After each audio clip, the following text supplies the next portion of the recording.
Picture a 104-year-old man doing pull-ups on a bar outside his house, laughing the entire time like it's the easiest thing in the world. He's never set foot in a gym. He doesn't take a single pill. He wakes up every morning before sunrise, not because an alarm tells him to, but because he genuinely cannot wait to start his day. Now, picture the average person you know who's 45, tired, counting down the years to retirement, taking a handful of supplements just to get through the afternoon. Something doesn't add up. Somewhere on this planet, there are entire villages where people don't fear getting old, they look forward to it. No dementia wards, no dread of turning 80, no mystery illness wiping out entire generations early. Scientists studied these places for years, expecting to find a secret diet or a rare gene. What they found instead was something far simpler, far more available to every single one of us, and far more uncomfortable to hear because it means the problem was never our biology. It was how we've been living. By the end of this video, you're going to understand exactly what that difference is. And more importantly, you're going to know exactly how to apply it to your own life, starting today. So, stick around, because this might be the most important 30 minutes you spend on your health and happiness this year. Let's start with where this all began. Researchers noticed something strange happening on a handful of specific locations around the world. A peninsula in Italy, a set of islands in Japan, a town in Costa Rica, a community in California, a Greek island in the Aegean. These places had something in common that no one could initially explain: dramatically higher rates of people living past 100, and not just living thriving. Not bedridden, not confused. Gardening, walking to visit friends, cooking meals from scratch, laughing, falling in love again in their 80s. When researchers dug into their blood work, their genetics, their family histories, they found some contributing factors, sure, but nothing that fully explained the gap. Identical genetic markers existed in populations elsewhere that were dying decades earlier. So the answer wasn't hiding in a laboratory. It was hiding in the way people spent their ordinary Tuesday afternoons. One island in particular became the center of this entire investigation. A small, quiet place in Japan where the concentration of people living past 100 was so unusually high that it became one of the most studied populations on Earth. And when researchers actually sat down with these elderly residents and asked them, point blank, "Why do you think you've lived this long?" almost none of them mentioned food first. They didn't say kale. They didn't say fish oil. They said something else entirely. They talked about their garden, their grandchildren, their community, their crafts, their morning walks with friends. They talked about having a reason to get out of bed. And that phrase, a reason to get out of bed, is actually the closest English translation of the word at the center of this whole book. It doesn't perfectly translate because the concept is bigger than any single English word can hold, but it roughly means that which makes your life worth living. Not your job title, not your salary. The quiet, specific thing that pulls you out from under the blankets every single morning, even on the hard days. Here's where the book gets genuinely practical, because it doesn't just leave you with a beautiful but vague concept. It gives you an actual framework you can sit down and work through today. Imagine 4 overlapping circles, like a Venn diagram. The first circle is what you love, the things that light you up, that you do even if nobody paid you and nobody was watching. The second circle is what you're good at, your actual skills, the things people compliment you on, the tasks that come easier to you than they seem to come to other people. The third circle is what the world needs: a gap, a problem, a hole that isn't being filled. Something that when you do it, someone else's life gets measurably better. And the fourth circle is what you can be paid for: the practical, economic reality of turning something into a sustainable livelihood. Now, here's the part most people get wrong when they first hear this framework.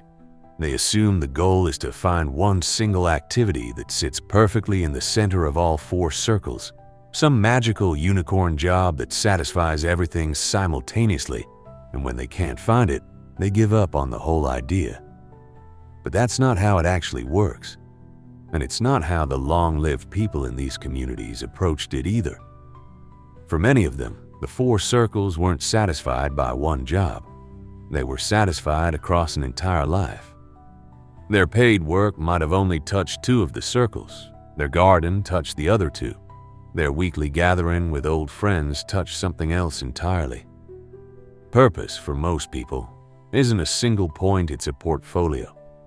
And once you stop hunting for the one perfect answer and start building a life that touches all four circles across multiple areas, the whole thing becomes achievable instead of paralyzing. Where these circles overlap, interesting things start to reveal themselves. If you love something and you're good at it, but the world doesn't need it and you can't get paid for it, that's a passion.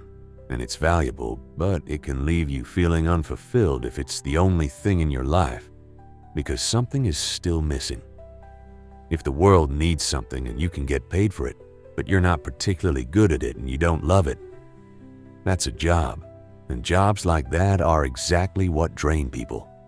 Millions of people are currently sitting in that exact intersection right now, which is a huge part of why burnout has become so common. If you're good at something and the world needs it and you get paid for it, but you don't love it, that's a profession respectable, often well compensated, but hollow over decades. And if you love something and the world needs it, but you're not particularly skilled at it yet and you can't get paid for it, that's a mission, something worth developing over time. Only when all four line up do you get something the book describes as your true reason for being. But again, don't wait around hoping to stumble into that. Build it deliberately, piece by piece. This is where the book takes a sharp turn that a lot of viewers find genuinely uncomfortable, because it directly attacks one of the most deeply held assumptions in modern life: the idea that we work our whole lives so that eventually we can stop working. In the long-living communities studied for this book, there is no native word for retirement. Not because the language is missing a translation, but because the concept doesn't culturally exist. People in these villages don't stop. The 90-year-old fisherman still goes out on his boat most mornings, just a little slower than he used to. The 95-year-old woman still tends her vegetable garden every single day, even if now it takes her twice as long to get down the row. They don't retire from purpose. They simply adjust the pace and the intensity as their bodies change, but the reason to get up in the morning never disappears. Compare that to the typical modern trajectory. You spend 40-45 years working toward a single finish line. You count down the days. You imagine that on the other side of that finish line is pure freedom, endless relaxation, and finally, real happiness. And then it arrives. And for a shocking number of people, something breaks. Multiple long-term studies have found a measurable spike in cognitive decline, depression, and even mortality risk in the years immediately following retirement, especially for people who don't replace their sense of purpose with something new. The job wasn't just a paycheck. For better or worse, it was also structure. It was identity. It was a reason to set an alarm. And when that disappears overnight with nothing built to replace it, the body and mind often don't know what to do with the sudden absence of purpose, and they start shutting down. This is one of the most quietly devastating findings discussed in the book, and it reframes an idea most of us have never questioned, that the goal is to stop. The long-lived cultures studied here suggest the opposite. The goal isn't to stop. The goal is to never need to.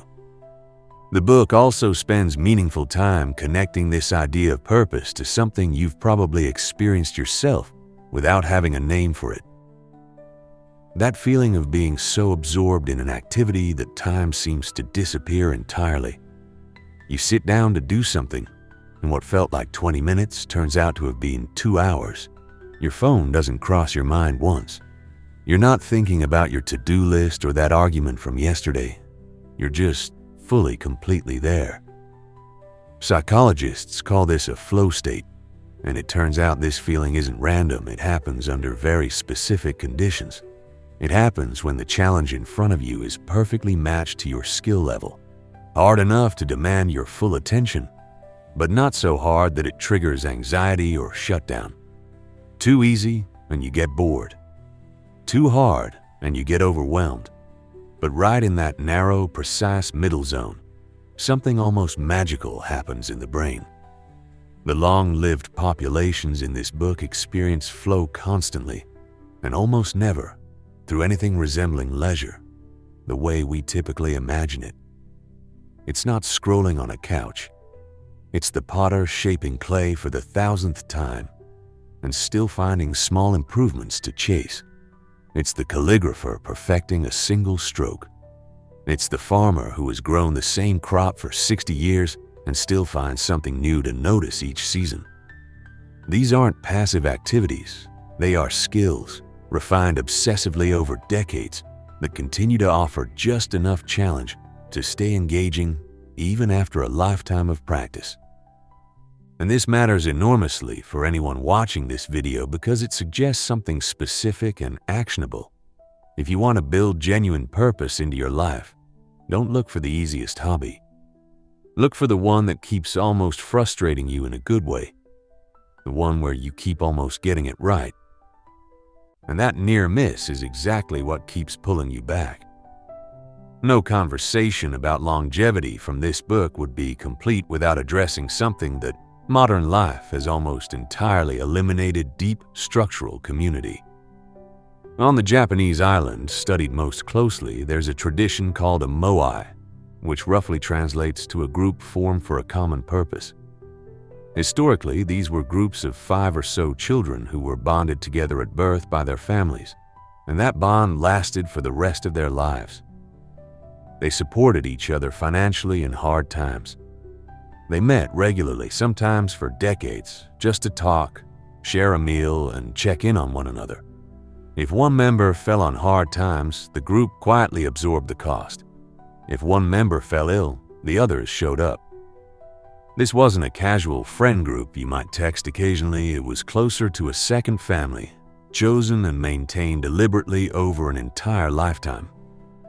The health implications of this kind of community are staggering, and they're backed by research well beyond this one book. Chronic loneliness has been linked in numerous studies to inflammation levels, comparable to smoking a regular pack of cigarettes a day. Isolated people show measurably higher rates of heart disease, cognitive decline, and early mortality. And yet modern life has systematically dismantled almost every structure that used to guarantee this kind of community. We move away from our hometowns for work. We don't know our neighbors' names. Many adults report having 0 close friends they could call in an emergency. The book argues quite convincingly that this erosion of community isn't a side issue when it comes to longevity. It might be one of the central issues. You can eat perfectly, exercise daily, and still be quietly dying from isolation. Because the body doesn't just need nutrients. It needs to feel like it belongs somewhere, to people who would actually notice if it disappeared. Here's a detail that surprises almost everyone, the first time they hear it. None of the people in these long-living communities go to the gym. Not occasionally, not ever. There's no concept of scheduling 45 minutes to lift weights and then sitting still for the other 23 hours of the day. Instead, movement is simply woven into the structure of daily life so thoroughly that it never has to be scheduled at all. They walk to the market instead of driving. They sit on the floor rather than in chairs, which means they're getting up and down off the ground dozens of times a day, well into their 90s, quietly maintaining hip mobility and leg strength that most Western seniors have completely lost by that age. They garden, which involves constant bending, squatting, reaching, and carrying. Their homes and villages are often built on hills, meaning simply existing in their environment requires regular natural elevation changes.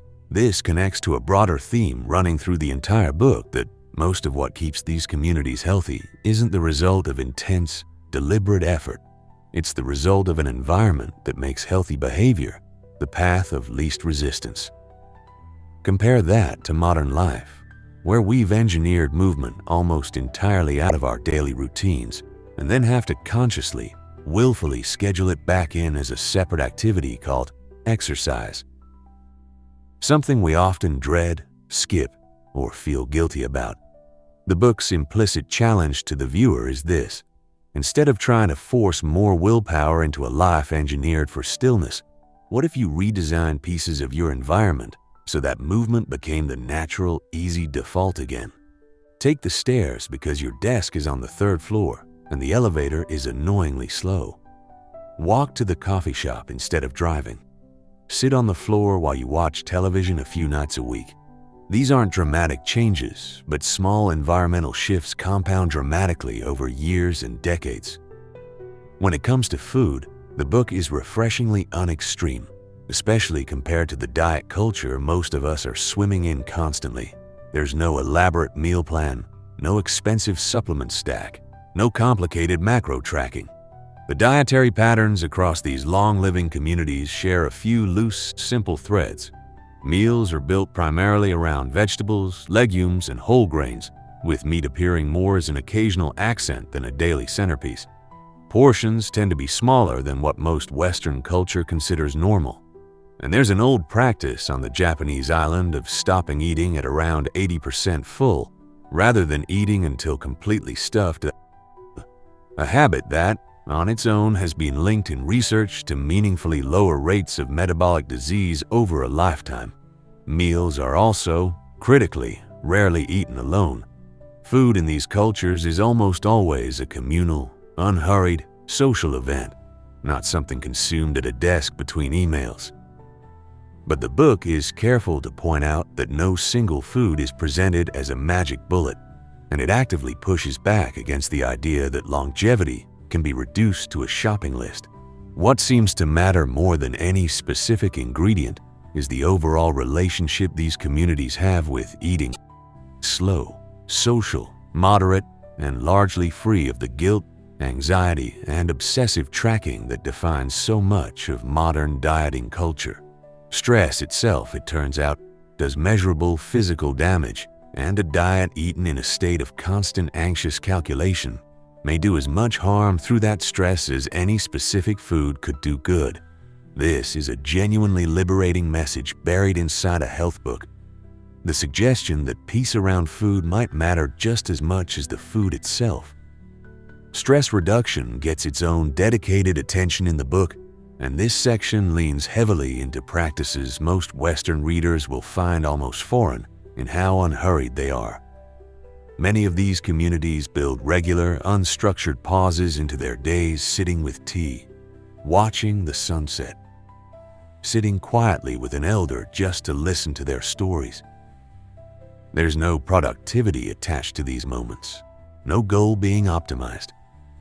They exist purely because slowing down, on a physiological level, gives the nervous system a chance to actually recover from the accumulated wear of daily life. Chronic stress keeps the body flooded with cortisol, and prolonged elevated cortisol has been connected to nearly every major disease of aging heart disease, diabetes, cognitive decline, weakened immune function. The book argues that our modern obsession with constant productivity, constant stimulation, and the never-ending scroll of notifications on our phones has created a population that is essentially never fully at rest, even when we think we're relaxing, because true rest requires quiet, and very few of us experience real quiet anymore. So, what does all of this actually mean for you, watching this video right now? Most likely nowhere near a Japanese island or a Mediterranean hillside. The book's ultimate message isn't that you need to move to one of these specific locations to benefit from any of this. It's that the underlying principles are fully transferable, no matter where you live. Sit down this week and actually work through those 4 circles for yourself. What you love, what you're good at, what the world around you needs, and what you could realistically be paid for. Don't panic if they don't all overlap immediately in one obvious answer. Start layering them across multiple parts of your life instead of hunting for one perfect job to solve everything at once. Look honestly at your community and ask yourself if you have anything resembling a moai, a small group of people who would show up for you unconditionally and for whom you do the same. If the answer is no, that's not a life sentence. It's simply the next project worth investing in, deliberately and patiently, the same way these communities built theirs. Look at your environment and find 1 or 2 small ways to make movement the default again, instead of a scheduled chore. Loosen your grip on food just slightly. Eat a little slower, a little more socially, and stop a bit before you're stuffed. And build in small, unproductive pockets of real quiet into your week, not to accomplish anything, but simply to let your body remember what rest actually feels like. The people living to 100 and beyond in these communities were never chasing longevity as a goal in itself. Almost none of them ever set out to live a long life on purpose. They were simply living lives so full of purpose, connection, movement, and genuine presence that a long life became the natural byproduct. That's the real twist hiding inside this entire book. Longevity was never really the point. It was the side effect of getting the actual point right. And that's something available to absolutely anyone watching this right now, regardless of your age, your income, or where in the world you happen to live.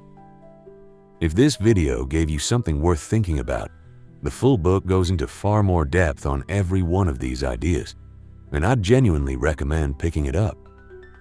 And if you want more breakdowns like this one, make sure you're subscribed, because there's a lot more where this came from.